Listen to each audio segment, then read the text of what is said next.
Hello વિદ્યાર્થી મિત્રો, કેમ છો? બધા મજામાં ને? હું દર્શના પરમાર મારી ચેનલમાં તમારું સ્વાગત કરું છું. તમે જોઈ રહ્યા છો રાહદર્શ એજ્યુકેશન. હવે તમને ખબર જ છે કે મારી આ ચેનલમાં તમને ધોરણ 9 વિષય વિજ્ઞાન અને વિષય ગણિત બંને વિષયોના જોવા વિડીયો અસાઇનમેન્ટ સોલ્યુશનના જોવા મળશે. તેથી જો તમે મારી આ ચેનલ પર નવા હોય તો મિત્રો વિડીયોને લાઇક, શેર અને સબસ્ક્રાઈબ કરવાનું ભૂલશો નહીં. ઓકે, ચલો. હવે તમને ખબર પડી જ ગઈ હશે કે આજે આપણે સોલ્યુશન કોનું કરવાના છીએ, તો કે ધોરણ 9 વાર્ષિક પરીક્ષા માટે. અને વાર્ષિક પરીક્ષા તમારા માટે ખૂબ જ જરૂરી છે. તો ચલો પ્રકરણ 8 વિભાગ બી નું સોલ્યુશન કરીએ. વેગમાનની વ્યાખ્યા લખો અને તેના એસઆઈ એકમ જણાવો. તેનો એસઆઈ એકમ જણાવો. લખીએ. પદાર્થના દળ અને વેગના ગુણનફળને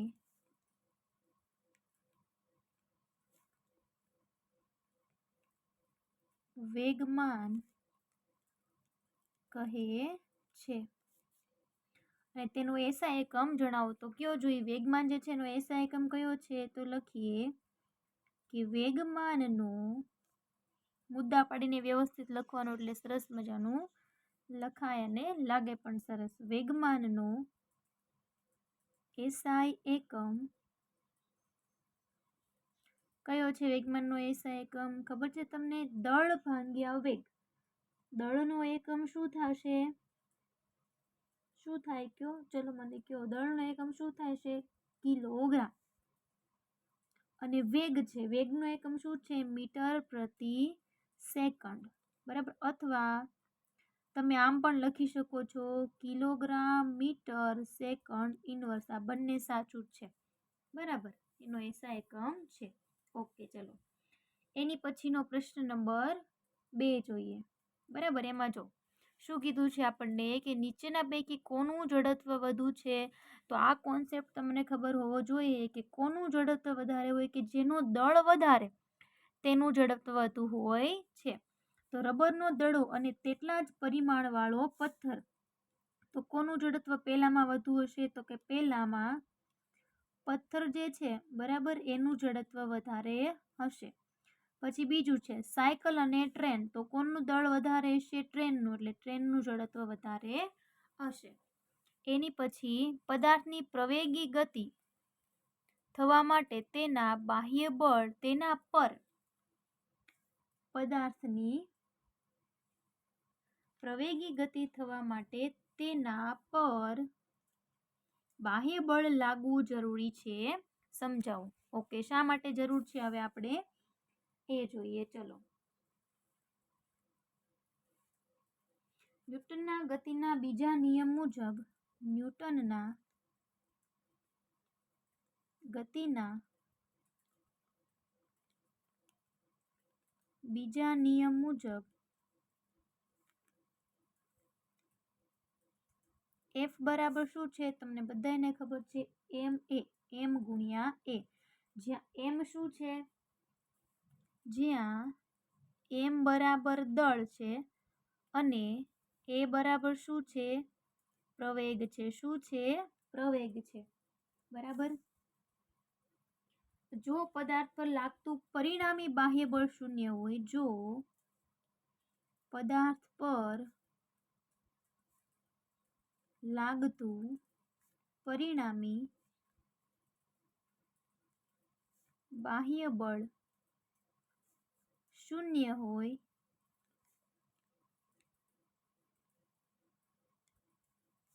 તો F બરાબર 0. જો F બરાબર 0 હોય, તેથી MA બરાબર પણ શું થાય? 0. બરાબર. તેથી M બરાબર 0 અથવા A બરાબર 0 થાય. આમ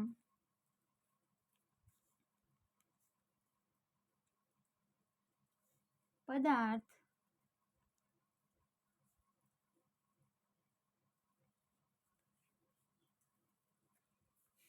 એક મિનિટ, એક 2 સ્ટેપ રહી ગયા છે, અહીંયા લખી નાખું છું. જો m બરાબર 0 શક્ય નથી, પણ a બરાબર 0 શક્ય છે. બરાબર, પણ m બરાબર 0 શક્ય નથી, a બરાબર 0 શક્ય છે. કેમ કે દળ જે છે એ 0 હશે નહીં, 0 છે નહીં, પણ a બરાબર 0 શક્ય છે. આમ પદાર્થ પ્રવેગી ગતિ કરે એટલે કે a is not equal to 0, કે a ક્યારે 0 હશે નહીં, માટે તેની પર બાહ્ય બળ F લાગવું જરૂરી છે. એની પછીનો ચોથો પ્રશ્ન. ચલો પ્રશ્ન નંબર 4 જોઈએ. એમાં આપણને શું કીધું છે કે પદાર્થ પર થતી બળની અસર શાના પર આધાર રાખે છે? આ મોસ્ટ એમપી પ્રશ્ન છે મિત્રો, ખાસ કરીને યાદ કરી લેવો. પદાર્થ પર થતી બળની અસર શાના પર આધાર રાખે છે? તો લખીએ કે પદાર્થ પર થતી બળની અસર, પેલું છે પદાર્થ પર લાગતા બળના મૂલ્ય પર, પદાર્થ પર લાગતા બળના મૂલ્ય પર. પછી બીજું છે પદાર્થ પર આ બળ કેટલા સમય સુધી લાગે છે તેના પર. પદાર્થ પર આ બળ કેટલા સમય સુધી લાગે છે તેના પર. ત્રીજું બળની દિશા અને બળની દિશા પર આધાર રાખે છે. એટલે આ 3 બાબતો પર આધાર રાખે છે. એકવાર જોઈ લઈએ. પદાર્થ પર લાગતા બળના મૂલ્ય પર, પદાર્થ પર આ બળ કેટલા સમય સુધી લાગે, આ પેલું બળનું મૂલ્ય કેટલા સમય સુધી લાગે છે એ, અને છેલ્લું છે બળની દિશા. તો કયા 3 વર્ડ્સ યાદ રાખવાના? મૂલ્ય, સમય અને દિશા. આ 3 વસ્તુ ખાસ યાદ રાખશો એટલે આ 3 મુદ્દા તમને આસાનીથી યાદ રહી જશે. એની પછીનો 5મો પ્રશ્ન જોઈએ. ચલો કે બળનો આઘાત એટલે શું? આ પ્રશ્ન પણ ખૂબ જરૂરી છે, ખૂબ ઇમ્પોર્ટન્ટ છે અને નાનો એવો છે. બરાબર, ટચુકડો સાવ નાનો એવો પ્રશ્ન છે કે બળનો આઘાત એટલે શું? તે સદિશ રાશિ છે કે અદિશ રાશિ છે? તેનો એસઆઈ એકમ જણાવો. તો લખીએ કે બળ, પેલા વ્યાખ્યા લખું છું અહીંયા. બળ અને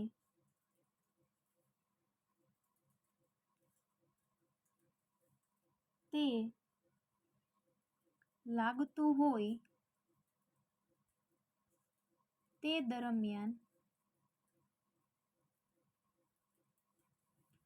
દરમિયાનના સમયના ગુણનફળને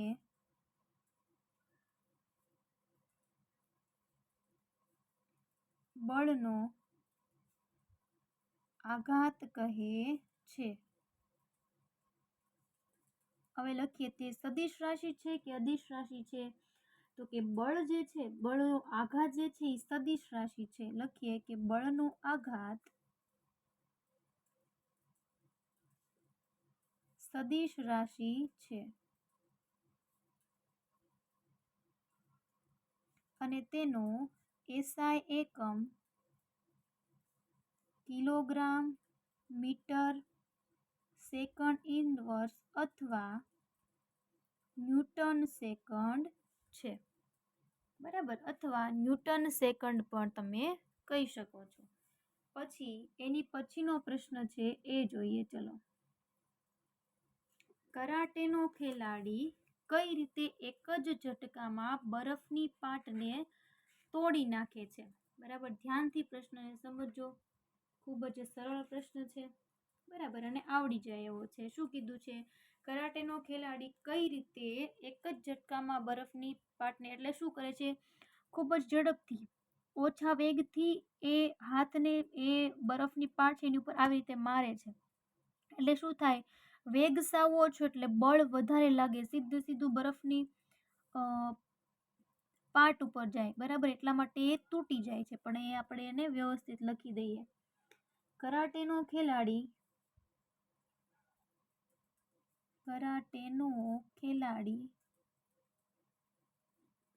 ખૂબ જ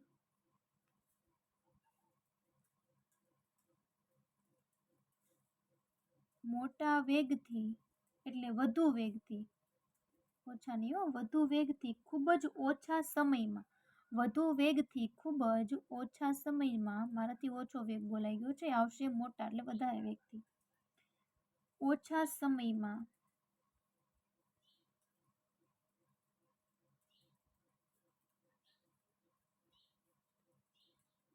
બરફની પાટ પર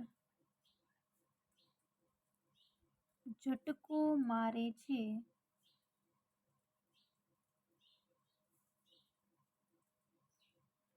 જેના લીધે બરફની પાટ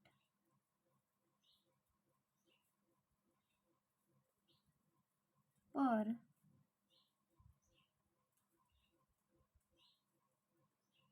મોટા મૂલ્યનું બળ F લાગે છે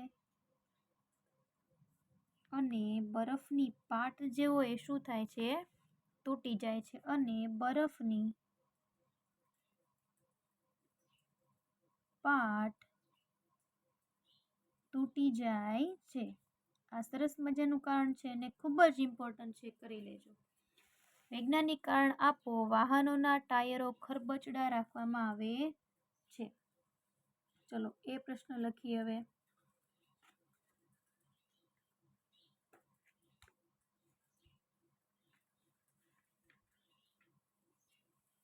કે વાહન જે હોય, બરાબર, ટાયરો જો ખરબચડા ન રાખવામાં આવે તો શું થાય, એ રસ્તાની સાથે શું થાય, લપસી પડે.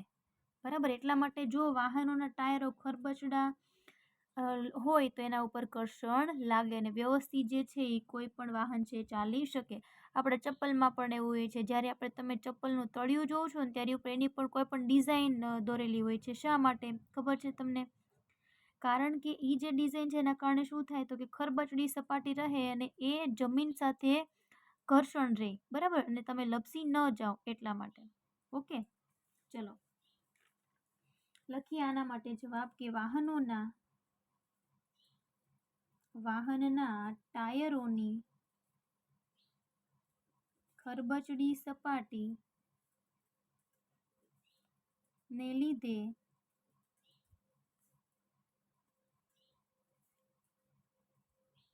વાહન ગતિમાં હોય ત્યારે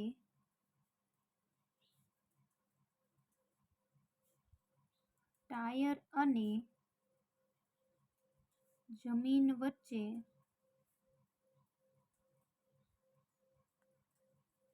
ઘર્ષણ બળ વધે છે. પૂરતા ઘર્ષણ બળને લીધે ટાયર જમીન પર સરકી જતું નથી અને વાહન ચલાવવું સલામત રહે છે. એટલા માટે વાહનોના ટાયર જે છે એ ખરબચડા રાખવામાં આવે છે. શા માટે? કે વાહનના ટાયરોની ખરબચડી સપાટીને લીધે વાહન ગતિમાં હોય ત્યારે ટાયર અને જમીન સાથે વચ્ચે ઘર્ષણ બળ વધે. પૂરતા ઘર્ષણ બળને લીધે ટાયર જમીન પર સરકતું નથી અને વાહન ચલાવવું સલામત રહે છે. તેથી વાહનોના ટાયરો ખરબચડા રાખવામાં આવે છે. અને તમે જોવો છો કે ટાયર જો એમાં ડિઝાઇન કરેલી હોય છે, બરાબર, એટલે શું થાય, એ ખરબચડા રાખવામાં આવે છે. એની પછી 8મો પ્રશ્ન જોઈએ. વૈજ્ઞાનિક કારણ આપો. ગતિમાન બસમાંથી એકાએક ઉતરતા પડી જવાય છે, શા માટે? તો કે લખીએ ચલો કે જ્યારે ગતિમાન બસની કોઈ પણ વ્યક્તિ હોય એ જે છે એની ગતિ પણ બસના ગતિ જે હોય એટલી જેટલી જ હોય. લખીએ ચલો. કારણ કે ગતિમાન બસમાં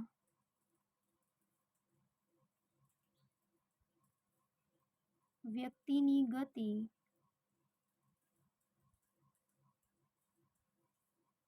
બસની ગતિ જેટલી જ હોય છે. જો વ્યક્તિ ગતિમાન બસમાંથી નીચે ઉતરવાનો પ્રયત્ન કરે, જો વ્યક્તિ ગતિમાન બસમાંથી નીચે ઉતરે તો તેના પગ જમીનના સંપર્કમાં આવતા સ્થિર થઈ જાય છે, પરંતુ શરીરનો ઉપરનો ભાગ ગતિમાં રહે છે. પરંતુ શરીરનો ઉપરનો ભાગ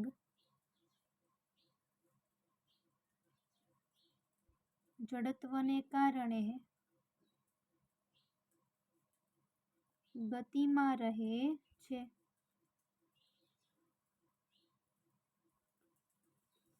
તેથી ગતિમાન બસમાંથી જડત્વનો નિયમ જે છે એ તમને ખાસ ખબર હોવી જોઈએ. ન્યૂટનના પહેલા નિયમને આધારે છે. એકાએક ઉતરતા પડી જવાય છે. એની પછીનો પ્રશ્ન નંબર 9 જોઈએ. ચલો, તમને અહીંયા સરસ મજાના તફાવત આપેલા છે. ઓકે, હાલો એ લખી લઈએ. પહેલો નિયમ અને બીજો નિયમ, આ તો સાવ સહેલો પ્રશ્ન છે, તમને બધાને આવડવું જોઈએ. પહેલો નિયમ શું આપે છે? બળની વ્યાખ્યા. તો લખીએ કે ગતિનો પહેલો નિયમ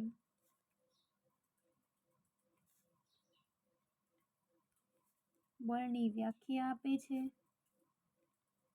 જ્યારે ગતિનો બીજો નિયમ બળનું શું આપે છે? મૂલ્ય. લખીએ કે ગતિનો બીજો નિયમ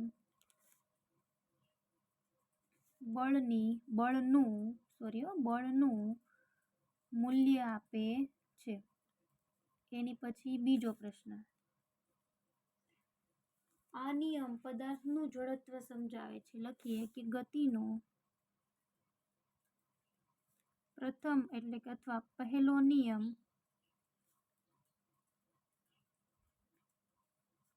પદાર્થનું જડત્વ સમજાવે છે. એવું ને, જડત્વ પહેલા નિયમમાં. તો બીજું આમાં લખીએ બીજો મુદ્દો કે ગતિનો બીજો નિયમ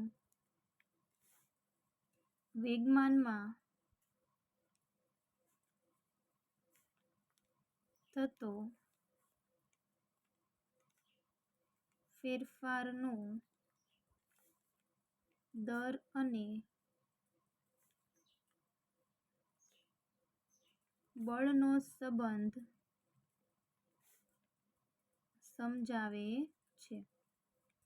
એની પછી બળ અને વેગમાન છે, એ બંને વચ્ચેનો તફાવત લખવાનો છે. લખીએ આમાં પહેલો મુદ્દો. ચલો, કે એકમ સમયમાં પદાર્થે કરેલા સ્થાનાંતરને શું કહેવાય? તો વેગ કહેવાય. કા આપણને અહીંયા બળ કીધું છે. ઓકે, હાલો, બળમાં પહેલો મુદ્દો લખો. કોઈ પણ બે મુદ્દા આપણે અહીંયા લખીશું. લખીએ કે જેને લીધે પદાર્થની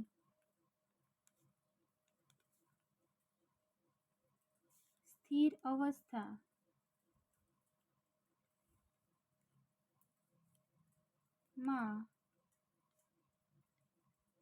ફેરફાર થાય છે તેને બળ કહે છે. આ એની વ્યાખ્યા લખી નાખીએ આપણે. બરાબર. પછી વેગમાન છે એની વ્યાખ્યા લખી નાખીએ. ચાલો, આ તો બધાને આવડે. વેગમાનની વ્યાખ્યા શું છે? તો કે પદાર્થના દળ અને વેગના ગુણનફળને, આ તો સૌથી પહેલા પ્રશ્નમાં લખી હતી આપણે, ગુણનફળને વેગમાન કહે છે. પછી આમાં એનો એસઆઈ એકમ લખી નાખીએ. ચલો, કે ભાઈ બળનું એસઆઈ એકમ ન્યૂટન છે. એ તો આપણને ખબર જ છે. તો વેગમાનનો એસઆઈ એકમ કયો છે? વેગમાનનો એસઆઈ એકમ કયો હશે? કિલોગ્રામ મીટર સેકન્ડ ઇનવર્સ છે. બરાબર.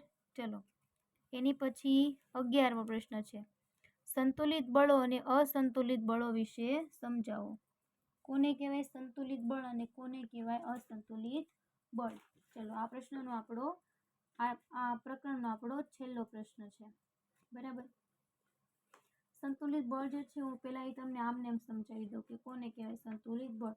કે ટેબલ ઉપર અથવા તો કોઈ પણ વસ્તુ છે, બરાબર, એને તમે રાખી છે, અથવા એક બોક્સ છે, ચલો, એને તમે બંને સમાન દળવાળા વિદ્યાર્થીઓ છે, બંનેની એક એક બાજુ મૂકો છો, બરાબર, તો એ બંને એકબીજા બંને જે છે એ બોક્સ પર બળ લગાડે છે, તો બોક્સ જે છે એ ક્યાંય ખસે નહીં.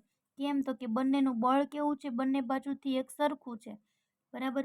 ઉદાહરણ તરીકે અહીંયા સમજાવું. બરાબર. તો અહીંયા એક વ્યક્તિ છે અને અહીંયા એક વ્યક્તિ છે, તો બંને બોક્સ ઉપર એક સમાન બળ લગાવશે ને, તો પરિણામે બળ કેવું થઈ જાય? શૂન્ય થઈ જાય. તો એને કેવું બળ કહેવાય? સંતુલિત બળ કહેવાય. પણ જો અહીંયા એક જાડો પાડો વ્યક્તિને મૂકી દો અને અહીંયા એક સાવ પતલો વ્યક્તિને મૂકી દો, બરાબર, તો આ જે બોક્સ છે એ ક્યાં ખસેડાઈ જશે? તો કે આને કારણે આ બોક્સ શું કરશે? આ બાજુ ધકેલાઈ જશે. બરાબર. આ શું કરે છે? આ બાજુ બળ લગાડે છે. આ શું કરે છે? આ બાજુ. એ જે છે આ બોક્સ ઉપર બંને ધક્કો મારે છે, તો આ બોક્સ ક્યાં વયું જશે? પહેલી બાજુ. કેમ? તો કે આ જે છે એની ઉપર આના કારણે વધારે બળ લાગશે તે બોક્સ ઉપર, એટલે પરિણામે બળ જે છે એ શૂન્ય થાય તો કે નહીં. એટલા માટે આને શું કહેવાય? અસંતુલિત બળ કહે છે. તો પહેલા લખી નાખીએ. ચલો, વિશે સમજાવો તો સૌથી પહેલા લખીએ સંતુલિત બળ.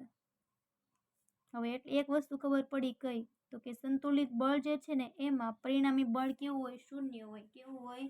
શૂન્ય હોય. પણ આપણે તેની વ્યાખ્યા લખીએ કે જે બળોની સંયુક્ત અસર હેઠળ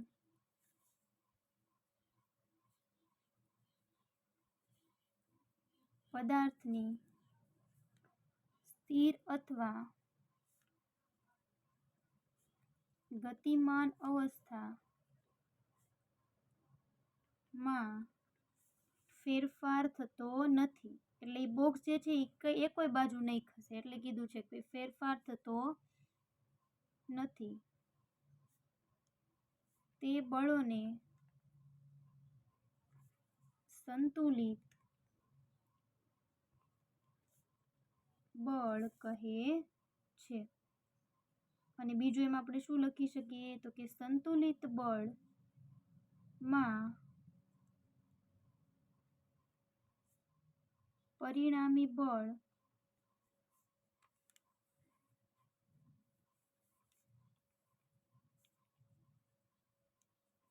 શૂન્ય હોય છે. બસ આનાથી વિરુદ્ધમાં શું હશે? અસંતુલિત બળ. લખીએ અસંતુલિત બળ વિશે. એટલે આ પ્રકરણ તમારું અહીંયા પૂરું થાય.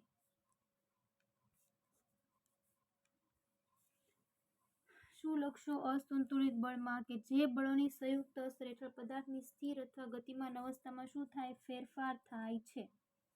એવું લખી નાખો. આના આધારે આ વ્યાખ્યા લખી નાખીએ કે જે બળોની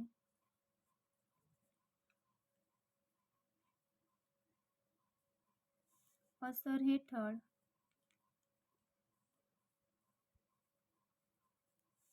સ્થિર અવસ્થામાં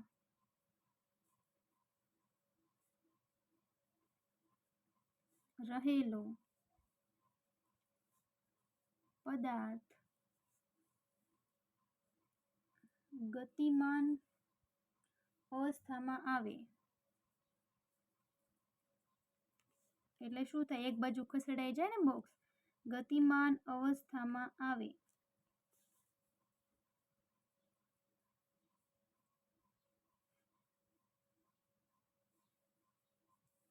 પદાર્થની સ્થિર અથવા ગતિમાન અવસ્થામાં ફેરફાર થતો નથી.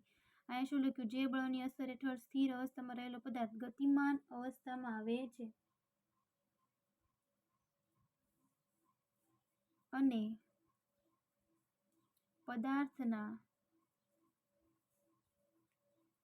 વેગમાં ફેરફાર થાય છે તો તેવા બળને અસંતુલિત બળ કહે છે. હવે તમને ખબર હોવી જોઈએ કે એમાં પરિણામી બળ શૂન્ય હોય નહીં. તો કે લખવાનું કે ભાઈ તેમાં પરિણામી બળ શૂન્યતર હોય. શૂન્યતર એટલે શું? શૂન્યતરનો મતલબ થાય શૂન્ય સિવાયનું. શૂન્યતર હોય છે. આનો મતલબ થાય શૂન્ય સિવાયનું. ઓકે, ચલો. આ જે છે બરાબર એ પ્રકરણ અહીંયા પૂર્ણ થાય છે. બરાબર, સાદી અને સરળ રીતે આપણે લખ્યું છે, પણ જો છતાં પણ તમને આમાં કાંઈ પણ પ્રકારનો પ્રશ્ન હોય તો તમે મને કમેન્ટ કરીને જણાવી શકો છો. અને જો તમે મારી આ ચેનલ પર નવા હોય તો પ્લીઝ મિત્રો વિડીયોને લાઇક, શેર અને સબસ્ક્રાઈબ કરવાનું ભૂલશો નહીં. અને જરૂરથી જણાવજો કે તમને આ વિડીયો કેવો લાગ્યો છે. Thank you very much.